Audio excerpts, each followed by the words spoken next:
무엇을 하든지 다 하나님의 영광을 위하여 하라. 유대인에게나 헬라인에게나 하나님의 교회나 그치는 자가 되지 말고 나와 같이 모든 일에 모든 사람을 기쁘게 하여 나의 유익을 구치 아니하고 많은 사람의 유익을 구하여 저희로 구원을 받게 하라. 아멘. 우리 잠시 기도드리겠습니다. 주의 말씀은 내 발의 등불이요 내 길의 빛이나이다. 말씀대로 주님께서 이 말씀을 통해서 우리의 삶을 비추시고 앞날을 인도하는 귀한 말씀 되게 해 주시옵소서. 우리 주 예수 그리스도의 이름으로 기도하옵나이다. 아멘.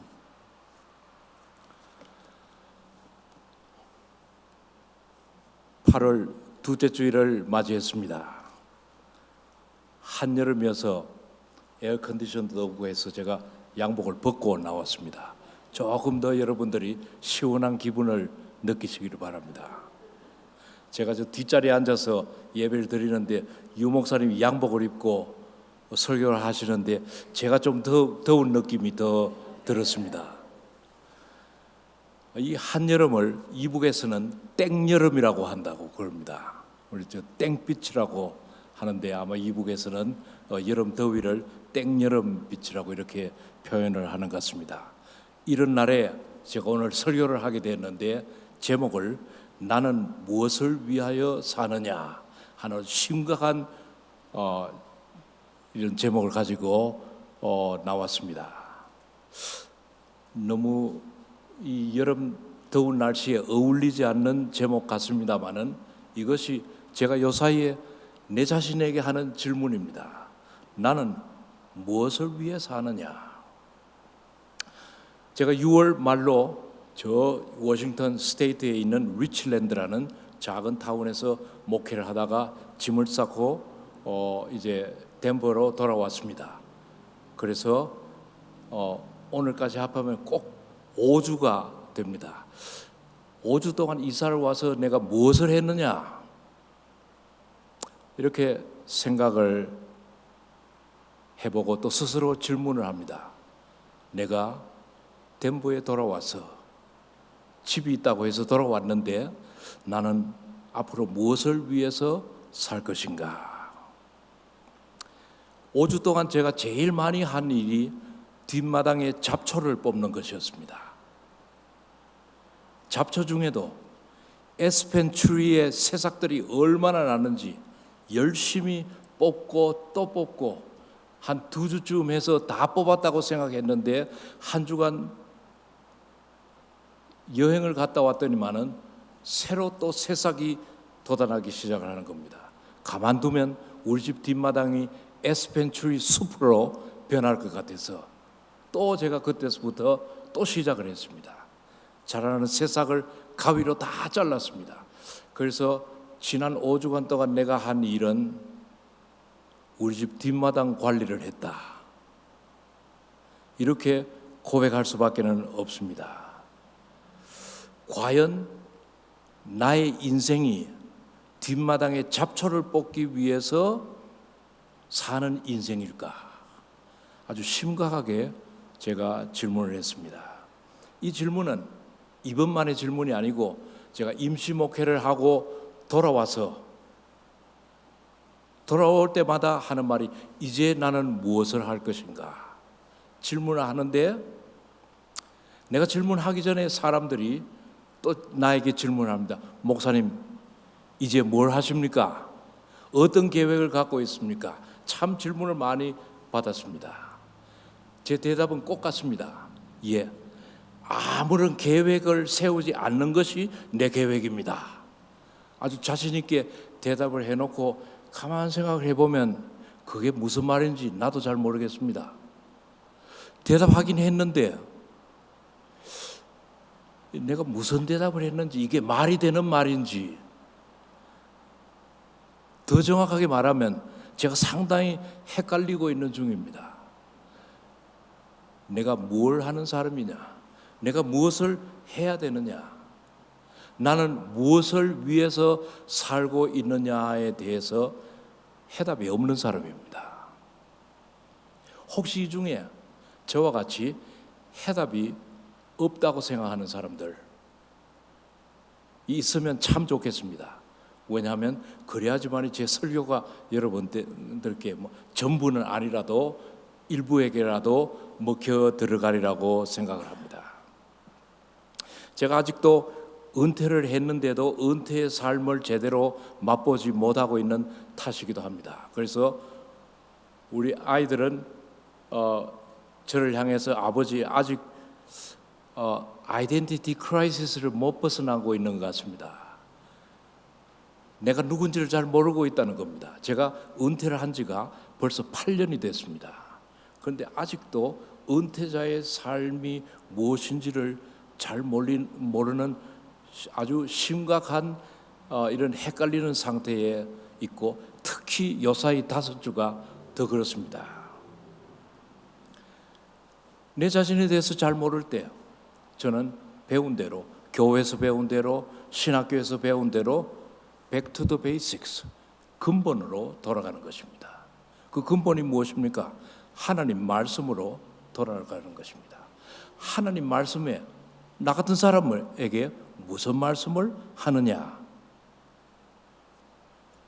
그래서 제가 고른 말씀이 고린도전서 10장 31절에서 33절의 말씀입니다.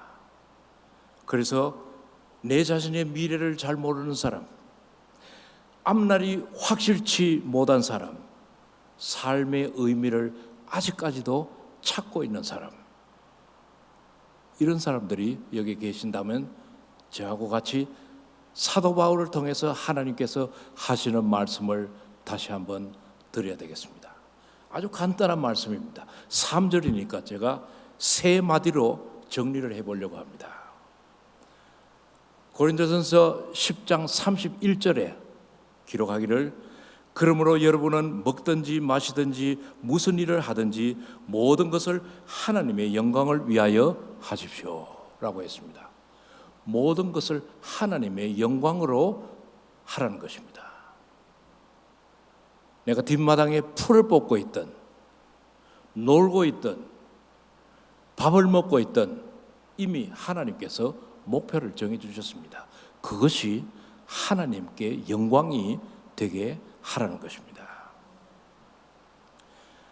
웨스트민스터 신앙 고백에, 우리 장로교가 믿고 있는 웨스트민스터 신앙 고백이 3부분으로 나눠져 있는데, 첫째는 소요리 문답이고, 2번째는 대요리 문답이고, 3번째는 진짜로 아주 긴 신앙 고백이 나와 있습니다. 제일 간단한 소요리 문답 첫 번째 질문이 이런 겁니다. 사람의 첫째 목적은 무엇입니까? 이 정답을 말하지 못하면 세례를 못 받도록 되어 있습니다. 그래서 세례 교육을 할 때 이 소요리 문답을 가르칩니다. 그 정답은 무엇인가 하면, 사람의 첫째 목적은 하나님을 영화롭게 하고 영원토록 그를 즐기는 것입니다. 하나님께 영광 돌리는 것이 우리 인생의 첫 번째 목적이라고 소요리 문답은, 웨스트민스터 신앙 고백은 기록하고 있습니다. 우리는 이미 정답을 가지고 있습니다. 문제는 정답대로 사느냐 살지 못하느냐가 우리들의 문제입니다. 한국의 연속방송국, 아마 여러분들도 많이 즐기시리라고 생각을 하는데, 제가 많이 보진 못했습니다만 내가 본 연속방송국의 주제, 아주 중요한 주제가 3가지가 있습니다. 오늘은 그 중에 한 가지만 소개를 하려고 합니다. 그 한 가지가 무엇인가 하면 출생의 비밀. 이거 빠지면 우리 한국 드라마가 잘 형성이 안 되듯이 켰다 하면 출생의 비밀이 나오는 것입니다. 그 출생의 비밀이 내용이 무엇입니까? 나를 길러준 부모님이 알고 보니까 진짜 부모님이 아니고 나를 낳아준 어머니가 따로 있더라는 겁니다.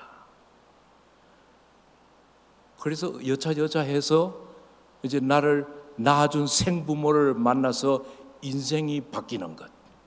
좋게 바뀌기도 하고 괴롭게 바뀌기도 하고 드라마마다 다 다릅니다만은 주제는 하나입니다. 출생의 비밀.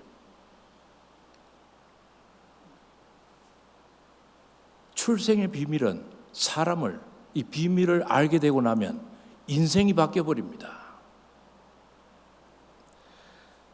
하나님이 나의 아버지요 나를 창조하신 분이라.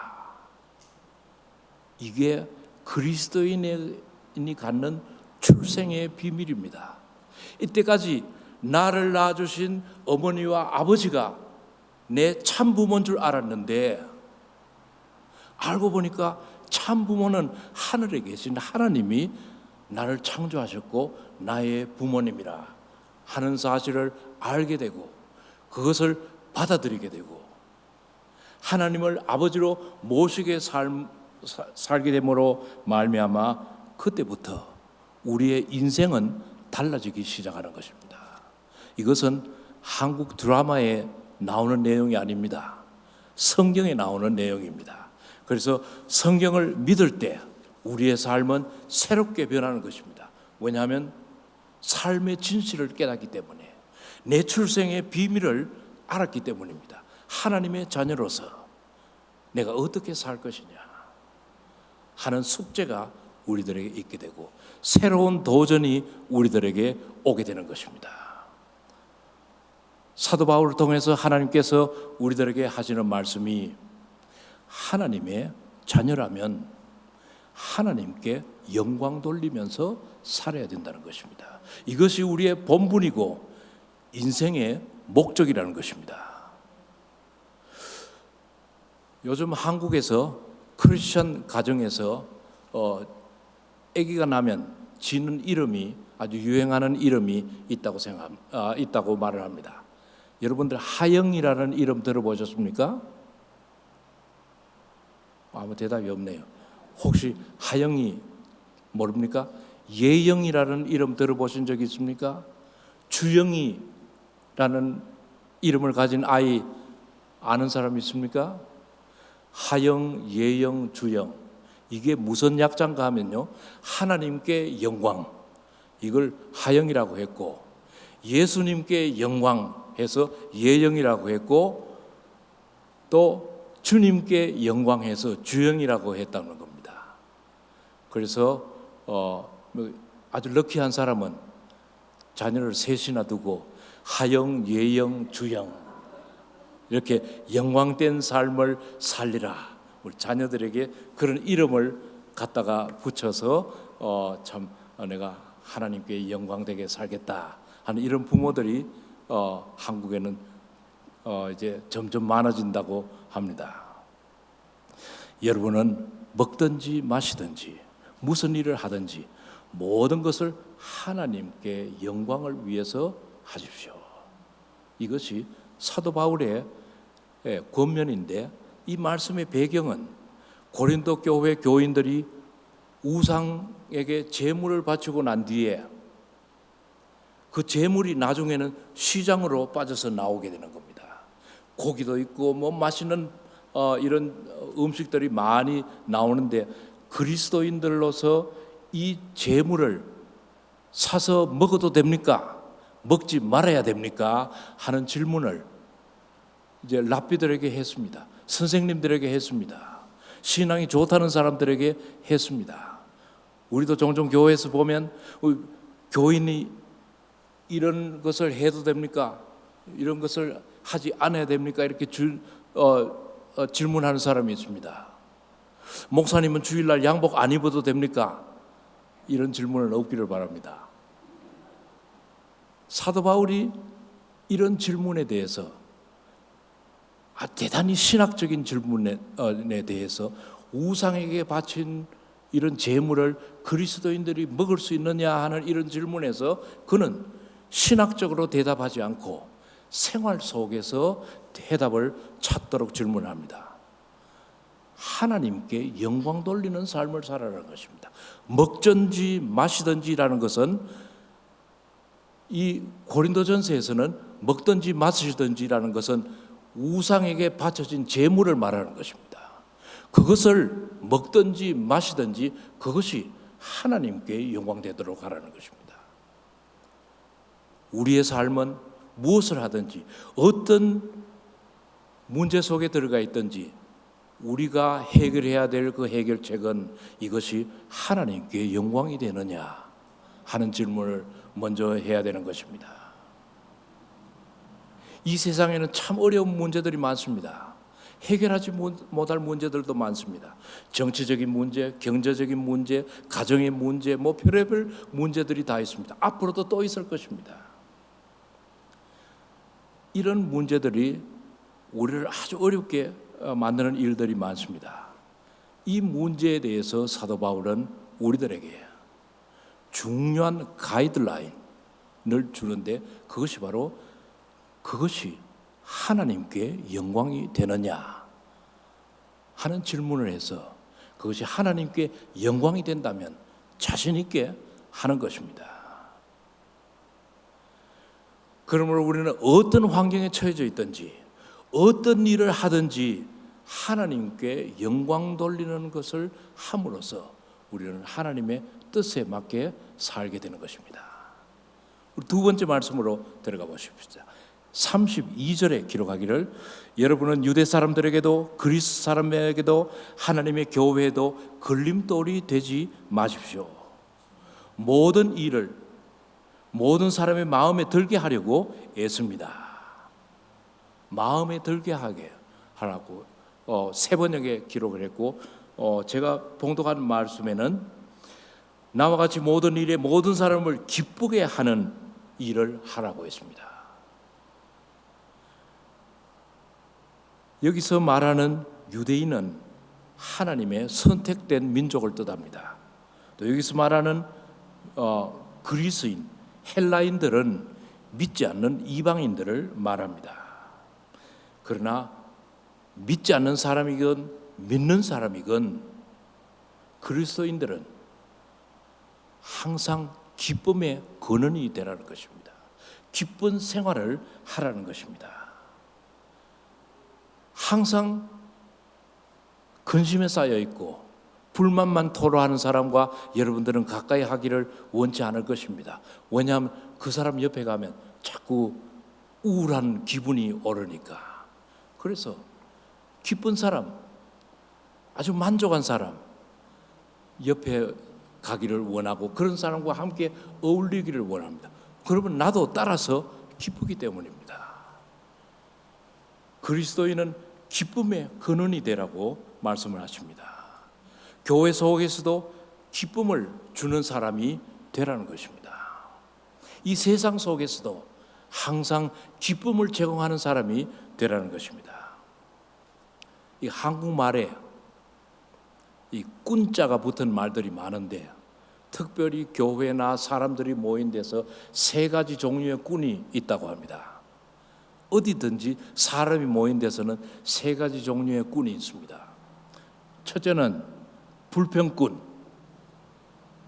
둘째는 구경꾼, 셋째는 일꾼. 여러분은 어느 꾼에 속합니까? 여러분은 불평꾼입니까? 아니면 구경꾼입니까? 그렇지 않으면 일꾼입니까? 불평꾼은 문제를 만드는 사람입니다. 없는 문제도 불평꾼은 어떻게 하든지 만들어내는 재주를 가지고 있습니다. 문제를 만들어낸다는 겁니다. 구경꾼은 구경은 잘하는데 만들어내는 것이 아무것도 없습니다. 여러분들 운동 경기를 하는데 구경꾼들이 많이 있습니다. 그런데 이기면 누가 상을 탑니까? 운동선수가 상을 탑니다. 구경꾼은 그저 구경꾼으로 시작해서 구경꾼으로 끝나는 것입니다. 그런데 일꾼은 하나님께 상급을 받는다고 했습니다. 그래서 이 꾼을 어차피 우리는 어느 한 꾼이 될 텐데 일하는 사람, 일꾼이 된다면 하나님께서 기뻐하실 뿐만 아니라 다른 모든 사람도 그 사람을 통해서 기뻐하게 되는 것입니다. 일꾼은 불평을 막아줍니다. 기뻐하는 사람은 많은 사람들의 걸림돌을 제거해 버립니다. 그래서 심각한 회의를 할 때도 아주 재밌는 농담을 한번 하고 크게 웃고 나서 회의를 시작을 하면 회의가 잘 흘러가는데, 처음부터 아주 심각하게 시작을 하면 계속해서 분위기는 심각하게 진행이 되는 겁니다. 그래서 사람들은 기뻐하는 사람을 원하고 있습니다. 얼마 전 어느 목사님이 쓴 페이스북에 올린 글을 읽어보고 참 제가 공감을 해서 그것을 클립을 해놨습니다. 그 글은 이런 글입니다. 당신은 어떻게 크리스찬임을 표현합니까? 하는 질문에 나의 삶에 기쁨이 있음을 통해서 내가 크리스찬임을 표현합니다 라고 했다. 아무리 생각해도 명답이다. 그런데 이 기쁨은 좋은 일만 일어나서 생기는 감정은 아니다. 힘들고 실패하고 고난 중에도 깊은 기쁨이 있을 수 있다. 복음은 기쁜 소식인데, 기쁜 소식을 품은 자가 기쁘지 않는다는 것은 기쁜 소식을 소유하지 않는 증거이다. 교회가 교회됨을 어떻게 표현할까? 선교를 많이 해서 또는 봉사를 많이 해서 표현할까? 물론 그것도 중요하다. 그러나 그 전에 해야 할 일이 있다. 교회에 기쁨이 있어야 한다. 교인 간의 사랑이 있어야 한다. 이것이 없는 교회는 교회가 아니다. 교인이 교회를 떠나는 이유는 교회에 사랑이 없어서이다. 교회에서 싸움박질하니 사람들이 교회를 떠난다. 아주 쉬운 말이지만 이 속에 진리가 포함이 되어 있습니다. 기쁨은 복음의 내용이라는 것입니다. 굿뉴스, 복이라는 것이 바로 기쁜 소식이라는 것입니다. 복음은 가지고 있는데 기쁨이 없는 사람, 이것은 모순입니다. 어디에선가 잘못된 것입니다. 복음을 전파해야 될 교회가 기쁨이 없는 교회, 이것은 복음을 전파하지 못하는 교회입니다. 왜냐하면 기쁨을 경험하지 못하기 때문입니다. 그래서 우리 교회는 항상 웃고 기뻐하는 교회가 되어야 되겠습니다. 왜냐하면 그것이 복음의 본질이기 때문입니다. 기쁜 소식의 본질이기 때문에 그리스도인으로서 항상 기쁨의 근원이 되어야 되고, 이 기쁨으로 남들에게 긍정적인 영향을 미치도록 하라는 것입니다. 그래서 주 안에서 기뻐하라 하는 것이 사도 바울의 두 번째 도전입니다. 우리 인생의 목표 중에 하나님께 영광 돌리는 일과 그 다음에는 주 안에서 기뻐하는 일을 하라고 했습니다. 세 번째, 우리 33절에 또 보십시다. 그것은 내가 내 이로움을 구하지 않고 많은 사람의 이로움을 추구하여 그들이 구원을 받게 하려는 것입니다 라고 했습니다. 내 이로움을 구하지 않고 많은 사람의 이로움을 추구하라는 것입니다. 그리스도인들은 다른 사람의 유익을 위해서 살아가는 것입니다. 우리의 인생의 목적이 내 자신을 위한 것이 아니라 다른 사람을 위해서 사는 목표로 세우라는 것입니다. 예수님의 십자가가 하나님의 사랑의 표현이듯이 우리의 희생도 사랑의 표현이 되어야 되는 것입니다. 그래서 남을 위해서 우리는 희생할 줄 알아야 됩니다. 그때 진정한 우리의 사랑이 나타나게 되는 것입니다. 그래서 요한복음 13장에 예수님께서 말씀하시기를 새 계명을 너희에게 주노니 너는 서로 사랑하라. 내가 너희를 사랑한 것 같이 너희도 서로 사랑하라. 너희가 서로 사랑하면 이로써 모든 사람이 너희가 내 제자인 줄 알리라 하고 있습니다. 우리는 사랑을 나눔으로써 예수 그리스도의 제자가 됨을 증거하는 것입니다. 성경 구절을 외움으로써 증거하는 것이 아니라 사랑을 나눔으로써 그리스도의 제자임을 스스로 증거하게 되는 것입니다. 저 보스턴 근교에 가면 아주 이름난 보딩 스쿨이 있습니다. 고등학교인데 아주 실력 있는 학생들이 거기에 들어오는데 아주 거기 입학 허가를 받는 것만 해도 아주 큰 영광으로 생각하는 필립스 아카데미라는 학교입니다. 이 필립스 아카데미는 모토가 있는데 우리나라 말로 말하면 교훈이라고 해야 되겠죠. 그것이 무엇인가 하면 라틴어로 non sibi라는 말인데 영어로는 나 자신을 위해서가 아닌 이런 것입니다. 영어로는 not for oneself, 내 스스로를 위한 것이 아닌이라는 뜻이라고 합니다. 설립자 필립스가 이 고린도전서 10장 31절에서 33절을 읽으면서 크게 감동을 받고 내가 이 말씀을 실천하는 학교를 세우겠다. 그래서 250년 전에 세운 학교가 바로 필립스 아카데미라고 했습니다. 그래서 들어오는 학생마다 가르치기를 남을 위해서 살아라 하는 것을 가르쳐 왔습니다. 그 결과로 필립스 아카데미가 유명한 것은 미국을 이끄는 수많은 지도자들을 배출했습니다. 그 중에는 대통령이 2명이나 있고 한 고등학교에서 그 다음에 노벨상을 받은 사람이 3명이나 나왔고 또 큰 그 대통령의 공로상을 받은 사람이 수없이 많이 나왔고 옛날에도 그랬고 오늘날도 그랬고 이 필립스 아카데미 출신들이 정계나 경제계나 뭐 법조계나 어디든지 들어가서 큰 역할을 하는 것입니다. 그들의 목표가 나를 위한 것이 아니라 남을 위해서 사는 삶이라는 것입니다. 그들의 목표는 바로 고린도전서 10장 33절에서부터 나오게 된 것입니다. 나 자신보다 내 이웃을, 이 내가 사는 지역 사회를, 나아가서는 국가를, 또 하나님의 나라를 위해서 내가 산다면 그때 우리는 하나님의 목표를 달성하게 되는 것입니다.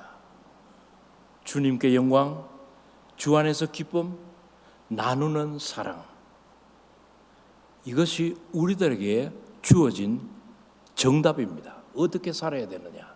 여러분들 이 정답이 너무 어렵다고 생각하십니까? 내가 이것을 실천하는데 너무 힘든다고 생각을 하십니까? 그렇다면 제가 미국 와서 배운 한국말 한 가지를 여러분들에게 소개하겠습니다. 한국말인데도 제가 미국 와서 배웠습니다. 왜냐하면 제가 한국에서 살 때 그런 말을 들어본 적이 없기 때문입니다. 마중물이라는 단어, 아는 사람도 있고 처음 듣는 사람도 있을지 모르겠습니다. 어떤 사람이 광야에서 실종이 되어서 허덕이다가 폐허가 된 주유소를 발견을 했습니다. 그래서 그 주유소를 향해서 달려갔습니다. 목이 얼마나 이게 가라든지 그동안에 물을 먹지 못해서 저 주유소에 가면 사람을 만나서 물을 좀 얻어 먹을 수 있으리라 하는 생각으로 거기 갔는데 아무 사람이 없었습니다. 그런데 물 한 그릇과 옆에 펌프가 있었습니다. 그래서 살았구나 이렇게 생각하고 물을 마시려고 그러는데 그 펌프 옆에 팻말이 붙었습니다. 그 팻말에 말하기를 이 물을 마시지 마십시오. 이 물은 펌프에 부어서 지하수를 끌어올려서 시원한 물을 마시고 그 다음에 이 그릇에 물을 채워놓고 가십시오. 앞으로 오는 사람을 위한 배려입니다. 이렇게 팻말이 붙어져 있습니다. 그래서 아주 참 물을 실컷 마시고 싶지만은 잠시 참고 그 그릇에 있는 물을 펌프에다가 부어서 펌프질을 하니까 그 녹슬었던 펌프 물이 거기서부터 펌프가 물을 쏟아내기 시작을 했습니다. 그래서 실컷 마시고 거기다가 다시 깨끗한 물을 담아놓고 다음에 올지 모르는 자기와 같은 그 어떤 사람을 위해서 물을 그릇에 담아놓고 떠났다고 했습니다. 그 물을 가리켜서 마중물이라. 요새 인터넷에 떠도는 이야기입니다. 마중물이라. 저는 이 글을 읽으면서 이것이 바로 그리스도인들이 할 일이라고 생각을 했습니다.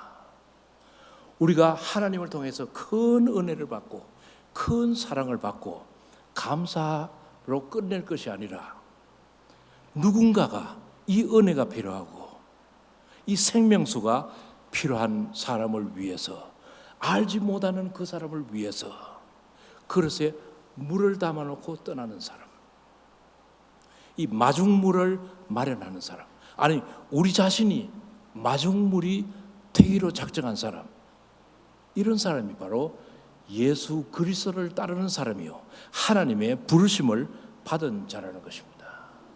얼굴도 모르고 누군지도 모를 사람을 위해서 우리는 뒷날에 올 그 나그네를 위해서 마중물을 마련한다면 우리는 이미 구원 사업에 뛰어든 것입니다. 하나님께 영광을 매 순간마다 돌리지 못하더라도 또 우리는 항상 기뻐하지 못하더라도 또 우리는 사랑하지 못하더라도 우리가 마중물이 될 수가 있다면 앞으로 오는 나와 같은 사람에게 새로운 생수를 먹여주고 하나님의 은혜를 체험하게 해주는 것입니다.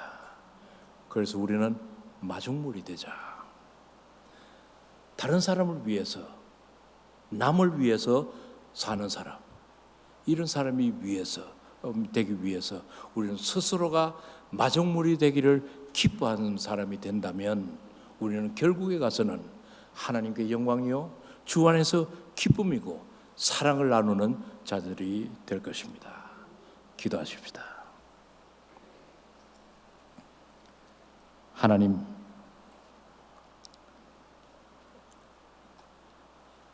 우리는 한 치 앞을 내다보지 못한 자들이지만은 그러나 말씀을 믿고 또 주님께서 주신 그 믿음으로 살기를 원하는 자들입니다. 순종하고 한 걸음 한 걸음이 주님을 따르는 순종의 걸음 되게 하여 주시고 우리의 결단들이 믿음의 결단 되게 해 주시옵소서. 우리 주 예수 그리스도의 이름으로 기도하옵나이다. 아멘.